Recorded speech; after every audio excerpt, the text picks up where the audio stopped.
দুই পেসার নিয়ে খেলা উচিত হয় নাই। আমার অন্তত শরীফুলের নাও ইনক্লুড করা উচিত ছিল টিমে। বাংলাদেশের ওপেনাররা টেস্ট ম্যাচের মতো করে খেলে, এটা আসলে উচিত না, পিটানো উচিত, হয় পিটাবা না হলে আউট হয়ে যাবা। সাকিব আল হাসান তার ব্যাটিং পারফরমেন্সের লাইন আপ দেখে মনে হচ্ছে সে মানে কাইন্ড অফ আমার গার্লফ্রেন্ডের মতো, একদিন ভালো থাকে 7 দিন হচ্ছে মানসিক ডিপ্রেশনে রাখে। ভাই ঋষাদ উনি কিন্তু ভালো স্পেলে বোলিং করছে আজকে। বাংলাদেশের খেলা নিয়ে এর আগে আমি কখনো হতাশ ছিলাম না, আর ভবিষ্যতে হব না। আমাদের আর হয়তো একটা ম্যাচ বাকি আছে আফগানিস্তানের বিপক্ষে, সেই ম্যাচটাও যদি বাংলাদেশ জিতে আমি আসলে অবাক হব না, কারণ হচ্ছে আমরা আগে থেকেই হচ্ছে মরা। আমাদের আজকের যেই খেলার পিছনে যে হারের যেই কারণ সেটা হচ্ছে আমাদের বরাবরের মতো হচ্ছে টপ অর্ডার যে ব্যাটসম্যানগুলো। আজকে হচ্ছে শান্ত যে রানটা করেছে, শান্ত কাইন্ড অফ একদম দেয়ালে হচ্ছে তার পিঠটা ঠেকে গিয়েছে, যার জন্য হচ্ছে সে এই রানটা করেছে। বাট মাশাআল্লাহ আমরা যে ক্যাপ্টেন পেয়েছি সে হয়তো আগামী এই রান করে আগামী 2 বছর 3 বছর দলের মধ্যে থাকতে পারবে, কোনো সমস্যা নেই। তারা স্টিল হচ্ছে টেস্ট ম্যাচের মতো করে খেলছে, প্রথমে রান উঠায় না, এখন স্বাভাবিকভাবে এত বেশি রান পরে এসে তো চেস করা সম্ভব না। হারটাকে কিভাবে নিব? আপনার বাংলাদেশ টসে আজকে জিতে ফিল্ডিং নিছে, এই দিকটা ভালো ছিল, কিন্তু তারপরেও যদি আপনার 170 রানের ভিতরে যদি আটকে যাওয়া যাইতো তাহলে বাংলাদেশ ইজিলি খেলতে পারতো।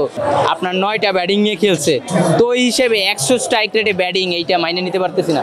আপনার 9টা ব্যাটিং আপনি আইসে কিন্তু হাত খুলে খেললে কিন্তু রানটা চেস করা সম্ভব, কিন্তু ওই জায়গায় 100 স্ট্রাইক রেটে ব্যাটিং করতেছে, এটা মানে খারাপ লাগলো। বাংলাদেশের ওপেনাররা টেস্ট ম্যাচের মতো করে খেলে, এটা আসলে উচিত না, পিটানো উচিত, হয় পিটাবা না হলে আউট হয়ে যাবা, এর বিকল্প নাই। লিটন কুমার দাস তার আসলে ব্যাটিং ব্যাটসম্যান আমি আসলে কি বলবো, আমি আসলে নিজেও জানি না। সে হচ্ছে কাইন্ড অফ ক্রিকেটের মোনালিসা। সে যখন ব্যাট করে সে আসলে নিজেও জানে না, 2-3টা সুন্দর মতো শট খেলবে, এরপর হচ্ছে 6 মারবে, সে আউট হয়ে যাবে। তার ব্যাটিংয়ে যেরকম রহস্য, মোনালিসার ছবিতেও সেরকম রহস্য। ম্যাচটা তো উপভোগ করতে এসেছিলাম, তবে আমি খুবই ডিসঅ্যাপয়েন্টেড। আমরা যদি আমাদের ক্যাপ্টেন শান্তর কথা বলি, তার থেকে আজকে আমরা নতুন কিছু আর কি আভাস দেখেছিলাম আর কি। ছক্কা মেরে শুরু করেছিল সে, তো সেগুলো অবশ্যই আমার কাছে নতুন কিছু ভালো লেগেছে। তবে বাকি ব্যাটারদের ডেডিকেশন ছিল না আর কি, তারা অবশ্যই দ্রুত খুবই ক্রিজে এসেছে, চলে গিয়েছে। তাদের আসলে ডেডিকেশন থাকলে তারা এত দ্রুত আউট হতো না। টিমের জন্য হলেও একটা 6 মেরে যদি সবাই একটা করে 6 মারতো তো কতগুলো রান হয়ে যেত। খুবই হতাশা আমি। আমার কাছে যেটা মনে হয়, আমরা টি-20 খেলার ইম্প্যাক্ট এবং ইন্টেন্ট এই দুইটা জিনিসের সাথে আমরা এখনো অভ্যস্ত হতে পারি নাই। 197 রান এই মাঠে, ইটস ভেরি মাচ চেজেবল। এটা এমন কোনো ডিফিকাল্ট মাঠ না যেটা স্লোয়ার পিছনে হাই পিচে খেলা হইতেছে, এখানে চেস করা সম্ভব ছিল। এবং বাংলাদেশের যে সামর্থ্য আছে, সামর্থ্য অনুযায়ী খেলতে পারলে আমরা অবশ্যই জিততে পারতাম। বাংলাদেশ টিমের মধ্যে 11টা প্লেয়ার, তার মধ্যে সেট আপ যেরকম করার ছিল, তার মধ্যে তামিমের জায়গায় এরকম একটা ওপেনার নাই।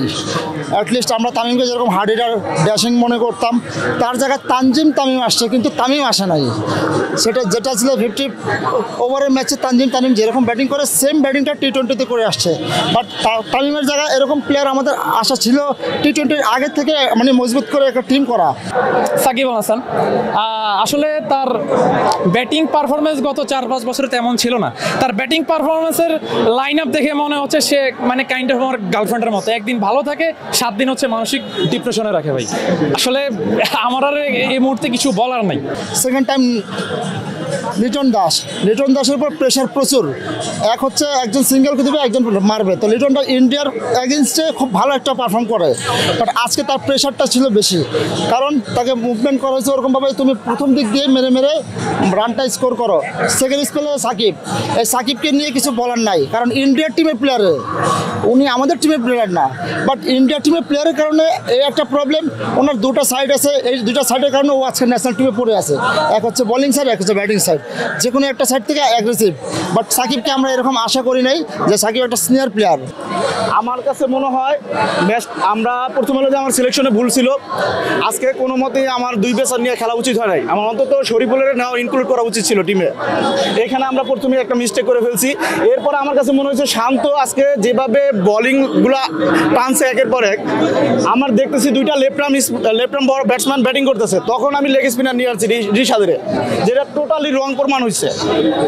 এইভাবে আমার কাছে মনে হয় আজকে আমরা কোনো প্ল্যানই করি নাই যে ইন্ডিয়ার এগেনস্টে আমরা কিভাবে খেলবো, আমাদের কোনো ওইরকম হোমওয়ার্ক ছিল না। বোলিংটা যদি বলি অন্যান্য ম্যাচের তুলনায় আজকে আমরা জানতাম যে আজকে একটু হাই স্কোরিং ম্যাচ হবে, বিকজ আমাদের মনে রাখতে হবে অপোনেন্টটা ভারত, আর ভারত টিম অবশ্যই তাদের ব্যাটিং লাইন খুবই শক্ত, খুবই হার্ড।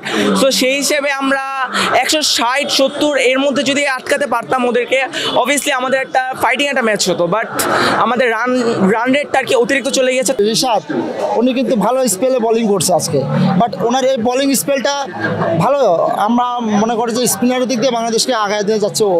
তারপরে এখানে মাহমুদুল্লাহ রিয়াদ, ওনাকে তো মানে ফুল টিমের উপর প্রেশারটা পড়ে যাচ্ছে ওর উপরে। এখন এর মাঝামাঝি তহিদ হৃদয়, বেস্ট অফ লাক একটা প্লেয়ার, বাংলাদেশের এই মোমেন্টটা সবচেয়ে ভালো প্লেয়ারও। বোলিংরা তো প্রত্যেক দিন ভালো করবে সেটা না, আমরা বোলিংয়ের কারণে ওয়ার্ল্ড কাপে 3টা থেকে 4টা ম্যাচ দিচ্ছি, কিন্তু প্রত্যেক দিন তো বোলিংরা ভালো করবে না, ব্যাটিংয়েরও দায়িত্ব নিয়ে গুরুত্বভাবে খেলতে হবে। বলারদের up to the mark performance করতে পারে নাই। গত ম্যাচগুলোতে আমরা যেভাবে খেলছি, বলারদের যেভাবে দেখছি, আসলে ওইভাবে আমরা পাইনি আজকের ম্যাচে।